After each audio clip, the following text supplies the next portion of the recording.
안녕하세요. 원광대학교 치주과학 교실의 이동훈입니다. 오늘 이런 먼데이 세미나에 불러주셔서 감사드리고요. 어떤 그 30분간 어떤 하나의 주제로 어떤 그 학문적인 얘기보다는 최근에 이제 증례들 중에 상악동 누공 케이스가 있었어요. 그래서 그것을 제가 이제 치료하는 과정을 같이 한번 공유해보고 어떤 그 중요한 그런 술식의 어떤 과정도 있지만 최근에 나온 그런 덴티움에서의 오스테오제노콜라겐을 활용한 그런 치료 방법도 있어서 한번 같이 얘기해보고자 시간을 만들어 봤습니다. 우선 상악동 안에서 일단 뭉쳐져 있지 않은 재료들은 디퓨즈가 되면서 그게 또 감염의 원인도 될 수 있고 그래서 일단 저희가 여러 가지로 고민이 많은 케이스들이 많으실 텐데 게다가 천공까지 있게 되면 우리가 재료를 사용하더라도 최대한 그것을 다른 위치로 옮겨지지 않게 그 막을 또 천공을 극복하고 콜라겐 멤브레인을 사용하기도 하고 드레싱을 사용하기도 하죠. 근데 이제 여기에서 그 처음부터 여러 목적으로 만들어져 있는 그 콜라겐 에이티드 본그래프트가 지금 상당히 많은데 그 중에 그 오스테오제노 콜라겐을 접하고 나서 이것을 흩어지지 않는데 분명히 장점이 있으니까 한번 활용해 보면 좋겠다 그렇게 생각해서 한번 활용을 해봤습니다. 우선 먼저 빨리 한번 요약을 해드리자면 우선 상악동하고 연결된 우리가 OAF라고 주로 얘기하는 오로 안투랄 피스툴라는 사실은 이제 OAC가 치료되지 않아서 방치됐을 때 상피가 누공 안쪽으로 들어가면서 생기는 걸 이제 OAF라고 하는데 우리는 주로 OAF라는 표현을 많이 쓰니까 이따가 잠깐 터미놀로지는 좀 보기로 하고요. 치조제 연속이 없는 경우 일단은 우리가 그 협측에서 있는 그 피질골이 이렇게 내려와서 치조제를 지나서 팔라탈로 넘어가는 그 골의 형태가 있어야 우리가 상악동 안에 골도 이식도 할 수 있고 또는 고리식을 하지 않더라도 임플란트 식립할 수가 있을 텐데 그의 연속성이 깨졌을 때 우리는 최대한 치유를 기다리거나 아니면 거기를 막을 수 있는 고리식을 해야 된다고 생각합니다. 임플란트로 그 부분을 막을 수도 있겠지만 늘 거기 중간 부분에 임플란트 식립 위치에 그 누공이 형성되는 건 아니기 때문에 일단은 그렇게 치료를 해야 될 것 같고 만약에 그 안쪽에 연속성이 회복이 되고 임플란트를 식립하려고 할 때 그 내부에 있는 상악동 슈나델 멤브레인이 아주 건전하다면 우리가 수압 거상도 할 수 있고 또는 기타 등등 덴티움에서 나온 다양한 크레스탈 어프로치 기구를 사용할 수가 있지만 그렇지 못할 경우는 또 천공이 또 발생하는 경우가 꽤 많습니다. 왜냐하면 거기에 불규칙성이 있었기 때문에 상악동을 거상하다 보면 늘 거기는 또 부족하거든요. 그래서 이제 천공이 되면 또 거기에 대해서 또 한 번에 또 고리식을 필요하게 되고 그러다 보니까 여러 가지로 복잡한 상악동 내에서의 문제가 되는 것 같습니다. 그때 만약에 잔종골이 6mm쯤 된다. 그러면 저는 2mm 정도가 상악동 내로 들어갈 수 있는 상태이기 때문에 그때는 부분 치유가 아니라 완전 치유가 된다는 근거로 문헌들을 보고 임플란트를 8mm는 심을 수 있다고 생각합니다. 그렇게 되면 우리가 지름을 좀 키우는 걸 조금 줄였던 지름을 좀 키우고 높이를 좀 얕게 해서 6 곱하기 8을 심을 수만 있다면 상악에서는 충분하다고 생각하고 있고요. 만약에 그렇지 않다면 우리가 치유를 기다려야 되기 때문에 그 다음 단계로 넘어갈 때까지는 상악동의 천공으로 생긴 그런 것들 중에 발치로 인해서 생긴 문헌들을 참고하면 2개월 치유 기간 이상이 필요로 하기 때문에 충분히 우리는 한 3개월 좀 기다려서 임플란트를 식립하기 위해서 재접근하는 게 좋을 것 같습니다. 그런데 만약에 그래도 심어야 된다면 우리가 고리식을 해야 되는 상황이라면 콜라겐 네이티드 본그래프트, 오스테오제노 콜라겐이 굉장히 활용성이 높은 것 같아서 그렇게 격리를 한번 해보려고 합니다. 조금 시간을 맞춰가면서 좀 빨리 한번 해보겠습니다. 우리가 일단 여기에서 보시는 이 OMU, 이 OMU는 다 아실 텐데 이 여기의 건강한 정도가 사실은 상악동의 감염이나 또는 실패에 굉장히 큰 영향을 미치고 있다는 건 다 아실 거예요. 여기는 사실 상악동에 있는 여러 가지 부분들을 드레이니지 해주는 아주 중요한 소통로이기 때문에 여기가 막혀 있거나 건강하지가 않으면 내부에서 고리식에 따른 또 상악동 거상술에 따른 임플란트 식립에 따른 그런 위험이 있기 때문에 약간 FOB를 올려가지고 이 부분을 촬영해서 건강한 동 보는 거는 굉장히 우선순위가 될 것 같고요. 그 다음에 여기에서 이제 아까 처음 말씀드렸던 상악동 누공에 대해서 OAC 또는 OAF라는 터미놀로지가 잘 설명되어 있고요. 여기에서 어떻게 치료를 해나가야 될지 디시전 메이킹이 굉장히 잘 돼 있어요. 이게 또 오픈 액세스이기 때문에 여러분들이 시간 나시면 한 번씩 보시면 굉장히 도움이 될 것 같습니다.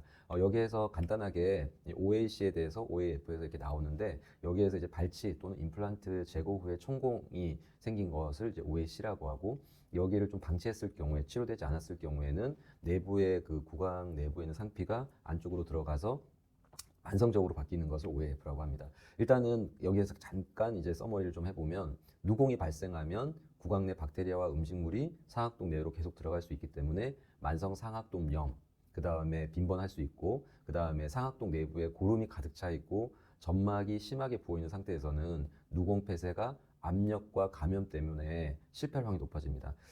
이따가 케이스 보면서 말씀드리겠지만 뭔가를 한 번에 해결하려고 하다 보면 사실 저도 뭐 오늘 실패한 케이스까지 말씀드릴 시간은 안 될 것 같아서 그걸 생략했지만 뭔가 이제 누공이 발생됐을 때 한 번에 뭘 해결하려고 하다가 임플란트 실패를 하거나 고리식재가 다 쏟아져 나오거나 그런 경험을 몇 번 해서 단계적으로 우선은 연조직에 폐쇄를 하고 그 다음에 크레스탈 쪽에 골을 만약에 못 막혀 있다면 그걸 막고 그 다음에 임플란트와 고리식을 하거나 고리식을 하지 않거나 심는 그런 좀 단계적으로 가다 보니까 환자분들을 이제 말씀을 드릴 때 이게 지금 한 번에 할 수 있는 수술이 아니고 아주 단계적으로 가야 되고 우리가 어려운 치료라는 것을 충분히 설명드리고 시작하고 있습니다.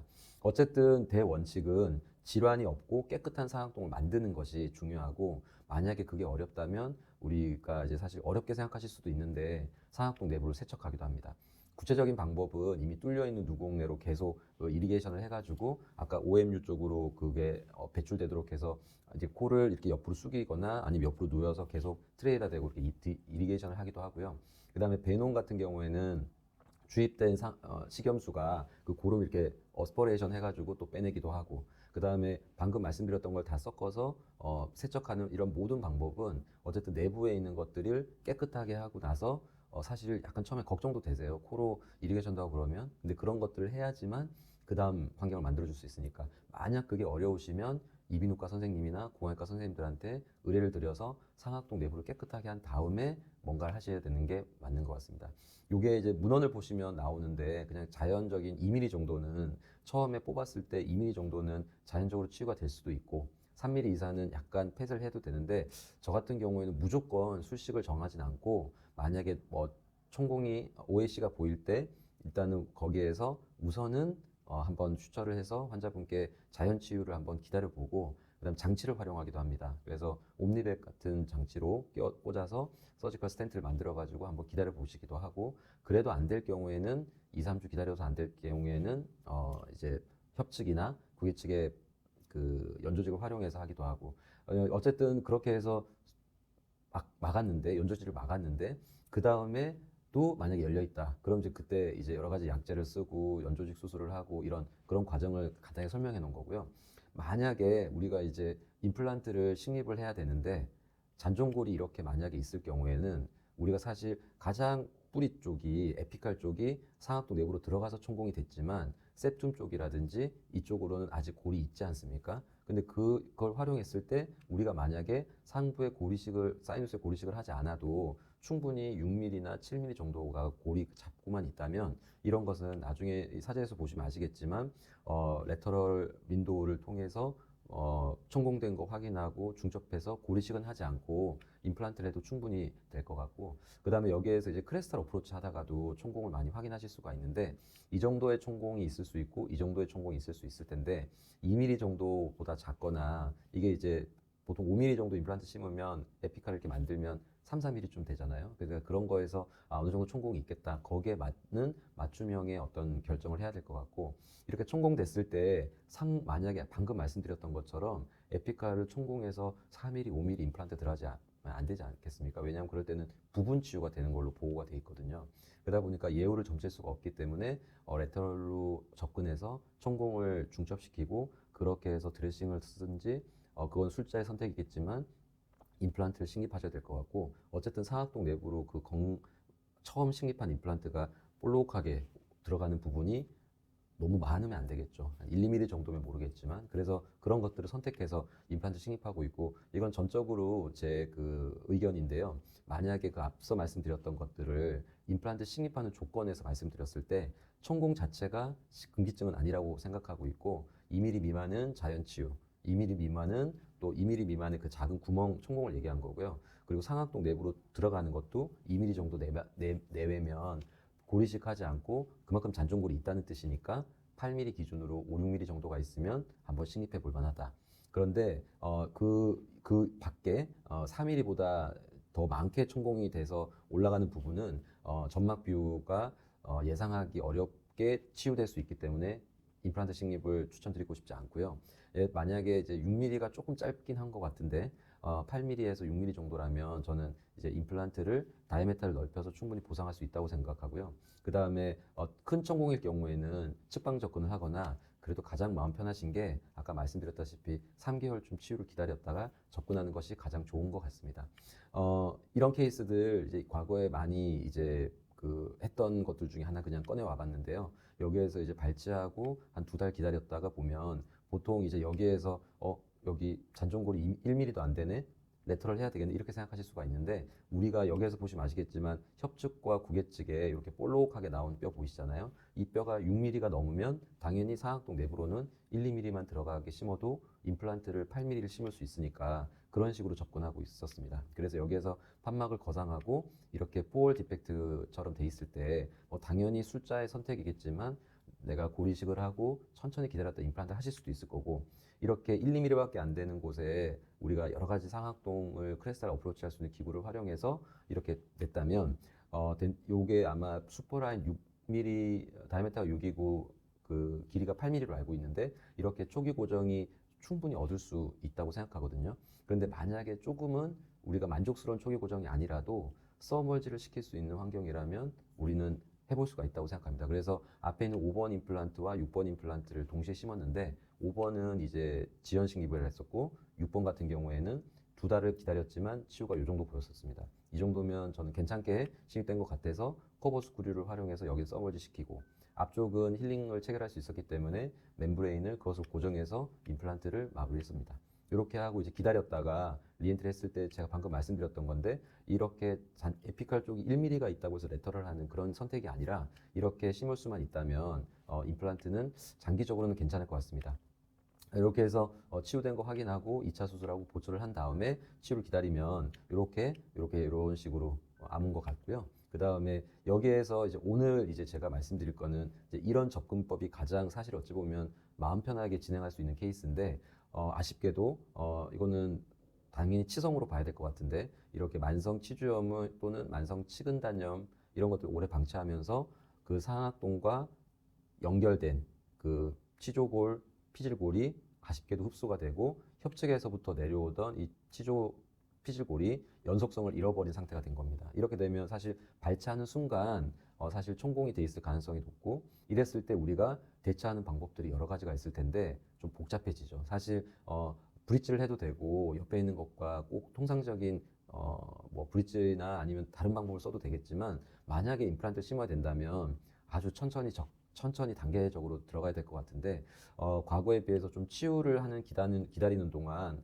골 이식제의 선택을 오스테오제노콜라겐으로 했을 때 이게 초기 치유 동안 디퓨즈가 되는 걸 막아주고 우리가 좀 안정성을 좀 가질 수 있게 콜라겐에이티드 된 그런 캐릭터를 이용해서 이런 치유를 만들 수만 있다면 좀 도움이 되지 않을까 해서 저는 이제 뭐 호리존탈한 오그멘테이션이나 아니면 발치와에도 사용할 수 있지만 오늘 이런 쪽으로 설명드리고 싶어서 이렇게 한번 케이스를 가져와 봤습니다. 이런 것들 한번 얘기해 보려고 했던 건데요. 요 케이스는 최근에 진행되고 있는 케이스인데요.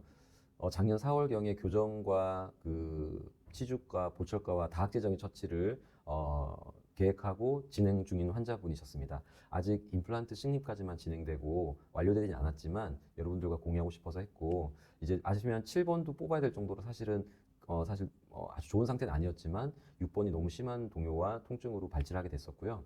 여기서 보시면 아시겠지만 앞서 CT에서처럼 연속성이 없어져 있습니다. 치성으로 내부가 스웰링이 된 거 점막 부종이 있는 걸로 관찰이 되고요. 발치하고 나면 당연히 이렇게 보시면 아시겠지만 내부에 천공이 있을 거라고 예상이 됩니다. 아주 조심스럽게 젠틀하게 큐렛이나 그런 것들로 한번 만져봐서 확인해 볼 수는 있고요. 확실히 천공이 있다는 걸 확인했지만 2mm 정도 미만이라고 보고, 사실은 이렇게 봤을 때 이제 미러나 이제 그 여러 가지 테크닉이 있죠. 발사바도 해볼 수 있고, 그다음에 코를 막고 그렇게 체크해 볼 수도 있고, 이리게이션을 해볼 수도 있고, 이렇게 해서 밑을 보시면 영상에 살짝 보이실지 모르겠지만 천공이 그렇게 크지 않았기 때문에 우선은 미러에서 보시는 것처럼 봉합 정도만 해도 되겠다라고 판단을 해서 일단은 큰 처치는 하지 않았습니다. 봉합하고 나서 다행히 환자분께서 발사하러 오셨을 때 여기에서 보셨듯이 따로 여러 가지 천공 증상 같은 건 없으셨었고요. 일단은 추가 투약이나 술식 없이 일단 치유를 기다렸습니다. 2달, 석 달쯤 기다려서 일단은 특별한 이런 케이스 같은 경우에는 만성적으로 뭔가 진행이 된 건 아닌데, 아까 우리 그 처음 보셨다시피 CT에서 봤을 때 그 연조직이 치유가 돼서 환자분께서 음식이 코로 넘어가거나 물이 넘어가는 그런 상황은 아니지만, 일단은 안에가 가득 치성으로 인해서 그 점막 부종이 있었기 때문에 이런 것들은 사실 내부에 조그맣게 우리 그 묵고잘 시크리션이라고도 하는 그런 것들이 있거든요. 그래서 임플란트 수술하다 보면 거기 얇은 막이 거기 뚫려 있는 경우도 있고 그렇습니다. 그래서 처음부터 의도해서 환자분과 말씀드려서 이거는 우선 천천히 접근을 해야 되는데, 잔종골이 아까 보시면 아시겠지만 거의 없기 때문에, 게다가 처음 우리가 예상했던 그 CT에서 본 것처럼 여기가 아주 연속성이, 연조직은 만들어졌지만 뼈는 없거든요. 그러다 보니까 이런 것들을 우리가 극복하려면 이쪽에 뼈 이식을 해야 되는데, 상악동과 같이 여기까지 막으려고 하다가 약간 그 내부에 있는 압력 조절이 안 돼서 다 쏟아져 나오는 경우도 있고 하니까 우선은 처음부터는 크레스탈 쪽을 먼저 하려고 노력을 하고, 그리고 석션하다 보면 지금 보이시나요? 약간 푸른 계열의 이런 치성 감염으로 생겼던 이런 시크리션이 있어요. 이런 것들은 딱 떼고 나면 바로 이제 그 상악동 천공과 연결이 되고, 이거는 수식을 진행하기에는 어려운 그런 상태이기 때문에 이따가 영상에서 보시겠지만 내부에 있는 세척을 또 할 수 있는 기계기도 하고, 스포레이션을 해가지고 조금이라도 더 내부에 있는 걸 꺼내주고 환자분을 약간 옆으로 눕혀서 안도 깨끗하게 세척해주면 우리가 그 코로 아까 그 OMU 쪽으로 세척하는 그런 기회가 있으니까 이렇게 해드릴 수도 있고, 그 다음에 마지막으로 콜라겐 네이티드 본그래프트를 그냥 여기에서 닿는 게 아니라 우리가 그 연속성을 확인하기 위한 그 CT에서 보신 것처럼 거기에다가 골 이식제를 만약에 됐을 때 그 골 이식제가 다 퍼질 수가 있잖아요. 그래서 안쪽에 그 천공이나 이런 것들 드레싱 정도만 해서 치유를 도모하기로 하고, 이번 수술은 환자분과 말씀을 드려서 우리가 임플란트를 심을 자리에만 우선 그 뼈를 이식을 합니다라고 이제 말씀을 드렸습니다. 이 단계를 설명할 때 환자분과 말씀할 때 굉장히 좀 쉽지는 않은데, 요 영상에서 이제 보시는 것처럼 콜라겐 네이티드 본그래프트를 하고 여기에서 이제 기다리는 거죠.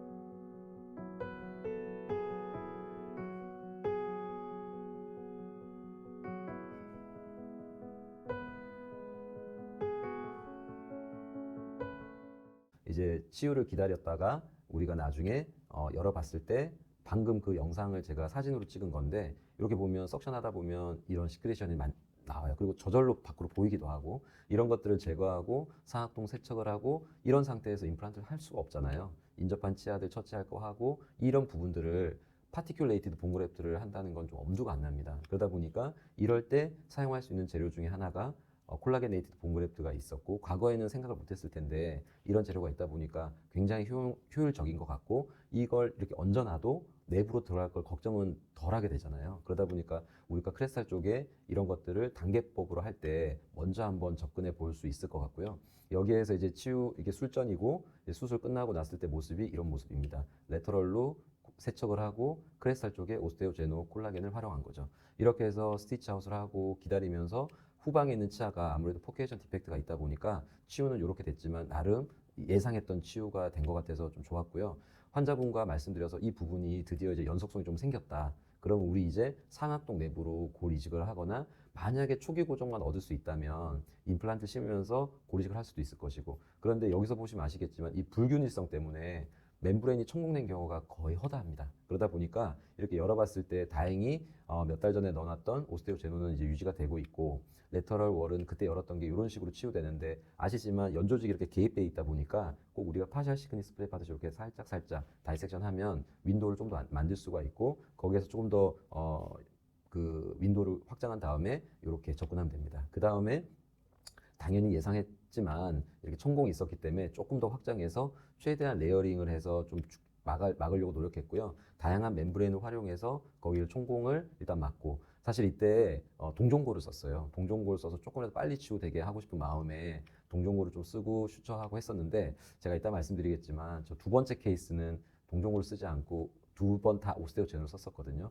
저희가 최적이 어느 정도 유지돼야 되는 그런 부분도 필요한데, 상악동의 내부의 형태도 중요하지만 그걸 고려하지 못했던 것 같습니다. 사실 여기에서 막은 거를 확인하고 기뻐서 고리식하면 잘 되겠거니 하고 이제 했었는데, 여기에서 나중에 이제 이런 상태였는데 너무 넓잖아요. 스퀘어한데 사실 상악동의 내부의 그런 모양이 되게 중요하거든요. 근데 이제 콜라겐 네이티드 본그래프트를 쓸 생각보다는 우선 좀 빨리 치유를 목적을 하고 싶어서 동종고를 써서 했었는데, 이 부분이 나중에 보시면 아시겠지만 6개월 후에 보시면 거의 없어요. 그래서 너무 흡수가 많이 됐고요. 여기에서 이 환자분께 어떻게 좀 설명을 드려야 될 것 같은데, 조금은 뼈 이식이 됐지만 이거는 이제 4, 5mm 정도 될까 생각했는데, 이 상태에서 다행히 그 뼈를 활용해서 크레스탈 어프로치를 할 수 있었고요. 여러분들 이제 이렇게 수술 많이 하다 보면 전정이 얕아지는 거는 여러 가지 재료를 활용할 수 있는데, 그만큼 더 이렇게 좀 안정된 걸 볼 수가 있었고, 여기에서 다스크 심플 키트를 굉장히 크레스탈 어프로치 할 때 저는 직관적으로 편하게 잘 쓰고 있어서 활용도가 높은데요. 이걸 가지고 우리가 돔 쉐입으로 생긴 큐렛을 활용해서 그 3, 4mm, 4, 5mm가 되는 걸 확인하고, 여기에서 또 콜라겐 네이티드 된 오스테오제노 콜라겐을 이렇게 조금씩 레이어 넣을 것처럼 넣는데, 또 여기에서 또 드릴을 잘 아시죠? 그 덴티움 이 드릴이 플룻이 반대 방향으로 돼 있어서 정방향으로 이렇게 하면 이식제가 들어갑니다. 왜냐하면 여러분들 하시다 보면 그 오토본 칩이 안쪽으로 들어가는 그런 효과랑 비슷한 거죠. 이렇게 해서 고리식제를 넣을 때도 이걸 이제 식립 모드로 해가지고 하시면 굉장히 편하고요.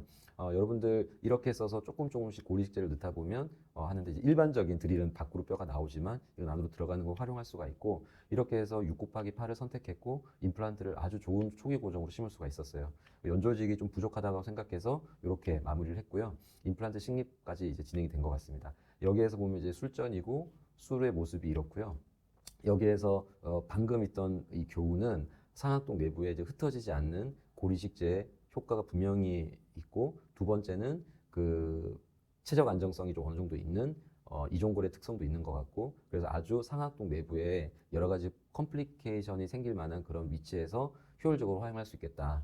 두 번째 케이스는 조금 더 짧게 제가 말씀드리고 끝내도록 하겠습니다. 이분은 이제 보철까지 다 마무리가 됐는데 의뢰되셨어요. 이제 물을 먹다가 코로 물이 나온다는 걸로. 그래서 일단 조금 시간이 지났기 때문에 이제 OAF라고 할 수가 있는데, 환자분께 수술하기 전에 조금만 장치를 껴보고 일단 지켜보겠습니다라고 말씀을 드렸는데, 이 장치가 좀 효과가 그냥 오시자마자 그냥 바로 해서 찍어서 드렸었거든요. 환자분이 다음에 오셨더니 코가 막힌 것 같다고 하시더라고요. 그래서 일단 연조직이 치유는 이렇게 잘 깨끗하게 됐고요. 여기에서 그 다음 단계도 아까 그 첫 번째 환자분과 똑같은 상황인데, 여기에서 보시면 일단 추가로 증상이 좋았기 때문에 추가 수술 없이 치유 기간을 확보했고요. 이제 이렇게 보시면 아시겠지만 연조직은 치유됐지만 분명히 열어보면 구멍이 있을 것 같았거든요. 그래서 열어보면 당연히 예상한 거대로 이렇게 구멍이 있었고, 이걸 임플란트를 심으면서 레터럴 월 어프로치를 해서 뼈이식을 할 수도 있지만 식립 방향이 분명히 좋지가 않았기 때문에 우선 이거는 연조직을 좀 보강하고 그쪽에 고리식만 하는 걸로 일단은 선택을 하게 됐습니다. 이때도 오스테오제네 콜라겐을 활용했고, 여기에서 보면 그 부분에 처음 했을 때 약간 불안했어요. 또 들어가면 어떻게 하나? 그래서 이제 이게 먼저 된 케이스였는데, 그래서 이렇게 썼는데 나중에 고리식까지 조금 더 해가지고 마무리해서 덮어놨고요. 여기에서 아쉽지만 약간 노출이 됐습니다. 하지만 이 부분이 시간이 흐르면서 이 부분이 이렇게 막아놨던 부분 보이실 거예요. 이 부분이 치유가 된, 충분히 기다렸고요. 기다렸을 때 이제 이걸 보시면 이 영상에서 보신 것처럼 부분적으로 그 크레스탈 쪽에 굉장히 안정적인 그걸 볼 수가 있었고, 이 케이스는 첫 번째 케이스와는 달리 상악동 내부에 점막 부종이라든지 그런 시크리션은 없었어요. 그래서 상악동 내부에 어떤 그런 뭐 드레싱이라든지 세척은 필요가 없었던 케이스였고 수개월 전에 넣어놨던 오스테오제노가 이렇게 깨끗하게 크레스탈의 연속성을 만들어주고 있어서 굉장히 만족스러웠고 레터럴 어프로치를 해야 될 만큼 잔존골이 아팠기 때문에 그걸 가지고 이렇게 했습니다. 이렇게 해서 당연히 이렇게 하다 보면 총공이 보이거든요. 그래서 조심스럽게 해야 되지만 그 총공을 잘 극복해서 올리고 이분 같은 경우에는 총공을 중첩시키고 임플란트까지 심으면서 오스테오제노 콜라겐에 대한 약간 믿음이 있어서 그거를 가루로 넣지 않고 그걸 넣습니다.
여기에서 보면 이런 부분들을 조금 명상됐던 부분을 사진을 좀 보여드리면 여기 천공이 있어서 조금 더 키워가지고 이렇게 레이어링 했고 이런 천공도 있지만 안쪽에 충분히 여러 가지 콜라겐 드레싱을 활용해서 막은 다음에 이럴 때 파티큘레이티드 본 그래프를 썼을 때는 굉장히 불안하거든요. 근데 요걸 조금씩 두세 등급으로 나눠가지고 했었고 충분히 6 곱하기 8을 심을 수 있는 그 길이가 확보만 된다면 임플란트 심고 되게 놀라울 정도로 그 초기 고정이 좋았습니다. 그래서 임플란트 심고 그 내부에 있는 고리식재를 나무리지 활용을 하고 여기에서 이식까지 마무리한 다음에 추출했습니다. 사실 마무리하고 사진을 봤을 때는 약간 너무 떠 있는 것 같아서 좀 걱정스러웠지만 여기에서 보신 것처럼 시간이 흘러서 보니까 2차 수술할 때가 돼서 봤더니 다 치료가 잘 돼 있었고 여러 가지 수치적으로 다 안전했고 에피칼리로 약간만 내려가지고 보초과로 보내드리기 전에 이렇게 2차 수술을 했습니다. 사진을 보시면 아시겠지만 그 안에 넣어놨던 그 오스테오제노 콜라겐이 안정성이 체적 안정성도 있고